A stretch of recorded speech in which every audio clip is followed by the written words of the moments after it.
LeBron here. Just coming off my 50-point game last night. Did you see that? And I'm John McEnroe. We are here to discuss not our own countless successes, but rather the power and leadership styles of entrepreneur Phil Knight. Okay, but I've scored 50 points. That's irrelevant. But back to Phil Knight. Phil Knight has gained incredible amounts of power throughout his career. This growth in power stems primarily from his desire to compete, and more importantly, his desire to win. Because of his power, Knight was able to succeed and achieve his desired end, which is building Nike into a successful company. He continues to be one of the world's most influential people in the athletic market today. Knight's influence extends from his innovative drive to create product designs that shape the industry and the world of sports. He created a need for athletic shoes and fulfilled it better than anyone else.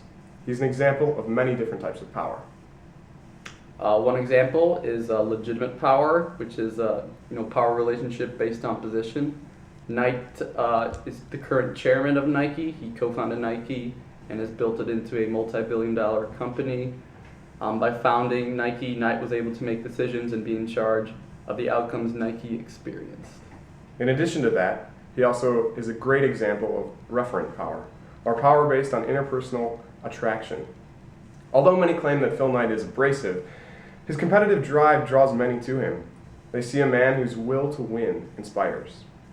Many people emulate him because of that drive for success. In addition to that, we also see expert power present in Phil Knight. Expert power is specialized skills of a leader. Knight ran track at the University of Oregon. He was a student athlete. By running for 4 years, he has expertise in shoe wear. So he wants to create footwear that is lightweight, durable, and supportive. This will improve capabilities of individuals and this gave him the expertise that enabled effective decisions on many different levels. Another cool thing about Phil Knight is over the summer, Kevin Durant was offered a lucrative contract at Under Armour to sign with them for his shoe line, but Knight exercised his right to match the offer and sweeten the package for Durant, because he values Kevin, he wants to keep Kevin on board. So Phil Knight, you the real MVP. As CEO of Nike, Phil Knight draws his power from his ability to cope with uncertainty. Today, Nike and Phil Knight has shown a high degree of centrality. He was the CEO of Nike until 2005, until stepping down to be just the chairman. He is more than financially invested in Nike. He personally oversees the performance of Nike, which has still been successful since 2005. And let's not forget about his non-suitability. Knight is indispensable to Nike. Nike would not have been Nike without Phil Knight. He made everything happen. He is the personality behind the entire company. Some might say that Knight's success comes from his use of personal power, which is power only for his own benefit. He has benefited financially from Nike, but he is also, he has donated millions to universities and cancer research and other philanthropy causes. There is definitely a real concern for the company as well. This displays his use of a strong sense of social power. He shows a belief in the authority system, preference for work and discipline, and he puts the needs of the company before his own. Knight's belief in the justice system is shown in Nike's growing concern for factory working conditions. Nike now audits and tours factories every year, which ensures better conditions for Nike's employees and improves Nike's public image. What would you say, LeBron, about the effectiveness of these strategies? Well, John, I think the effectiveness of Phil Knight's power and leadership skills is apparent in the success of the company and the personal success that he's experienced. His demand for top performance and excellence shows that he's a very effective leader. He sets high expectations for all team members and all contributors of Nike. John, what are your opinions of the tactics Phil Knight has employed? I would say that Knight is direct when confronting problems and deliberate when making decisions. He is efficient and effective. He is quiet and demanding at the same time. Everyone at Nike knows their expectations. Yes, very much so. That is LeBron James, here to wrap it up. And that's all we have for power and organization. Let's hand it off to Tiger Woods for continued discussion about Phil Knight. Hi, Tiger Woods again. Just returned from the hospital after recovering from a golf club to the face. And before I discuss Nike's 5-year performance, I want to define which financial criteria I think is the most important to the company. In my opinion, as a consumer retailer, I believe the year-over-year sales growth is the most important indicator of Nike's success. However, if cost of sales, increase at a larger pace than sales, the net income will actually decrease. That is why I think gross margin, which is calculated by gross profit divided by revenues, is the second most important indicator for Nike. Nike's success is highly dependent on their advertising and athlete sponsorships, and these are accumulated in the income statement line demand creation expense, which I believe is their third most important criteria. Nike's done really well over the past 5 years. In that time frame, Nike's stock, ticker NKE, has increased in price by 190.83%. Year to date, so since January 1st, 2014, the stock has appreciated 21.44%. For the most part, the stock has experienced a steady gain and has not jumped up and down. This means the stock's not very volatile.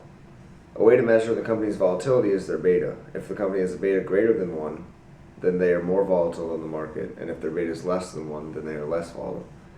As compared to the S&P 500, Nike has a beta of 0.9 times, so it's less volatile than the market.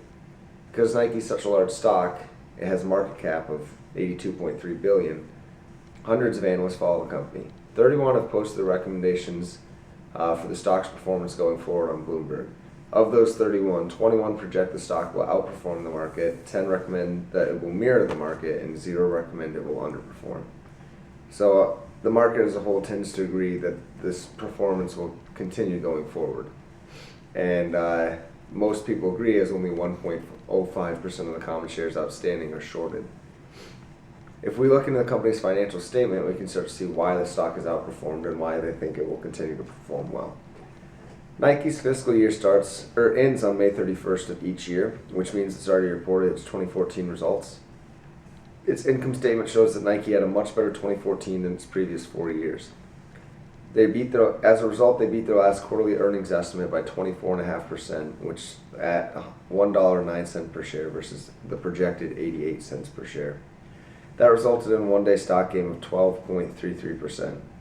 Last year, Nike's revenues increased 9.82% from their 2013 numbers compared to a 5-year compound annual growth rate, which is going to be henceforth referred to as CAGR, of 7.9%.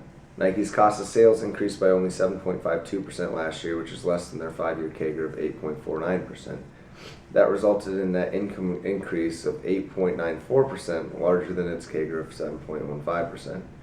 For perspective, this has caused Nike's gross margin to rise from 43.5% to 44.8%, which is in line with its 5-year historical average of 44.7%. The firm's earnings per share increased 10.8% from $2.68 per share to $2.97 per share, which once again beats its 5-year CAGR.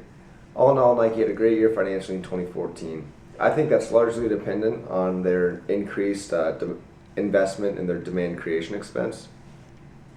Last year, Nike spent an additional 10.42% on advertising and athlete endorsement, which is twice as much as their 5-year average. Nike's CEO, Mark Parker, attributes this to their spending on the World Cup, which is a worldwide tournament that runs every 4 years. This is a big event for Nike because soccer, or football, is the world's most popular sport. During the event, a third of the participating athletes wore Nike Flyknit boots, which is more than any player sponsorship of all the other brands combined. So their increased investment obviously paid off, as you can see in their numbers. Quickly, I'd like to mention that Nike has 11 executives with an average tenure of 18 years, which is higher than their peer average of 10 years. These executives, however, have an average compensation of $6.5 million per year compared to the peer average of $4 million. So they've worked for longer and they're paid more. Their board of directors has 14 members, which is chaired by co-founder Phil Knight, which is our leader in this analysis. The members of the board of directors have an average tenure of 13.5 years, but 9 of them have a tenure less than 10 years, including the CEO, Tim Cook. Phil Knight and Douglas Hauser, who I must admit has an amazing last name, have the most experience at 47 and 45 years respectively. The board of directors has an average age of 59 years. 12 of the 14 board members are non-employees and 100% hold shares of Nike. So from the information we've gathered, I believe that Phil Knight is a charismatic leader who leads a strong culture. Knight has a large influence on his company, including its operation and employees. Therefore, Knight greatly influences their performance. It is not surprising that although Nike is a public company, Knight has made significant measures to protect his power, even though he's no longer CEO. Nike has 2 shares of stock outstanding, the Class A and the Class B. Knight is the sole owner of Class A common stock. And Class A is only worth $3.5 billion compared to Class B's $56 billion. However, Class A elects 3/4 of the board of directors. So legally, Nike claims that this is to prevent a hostile takeover, which applies in theory.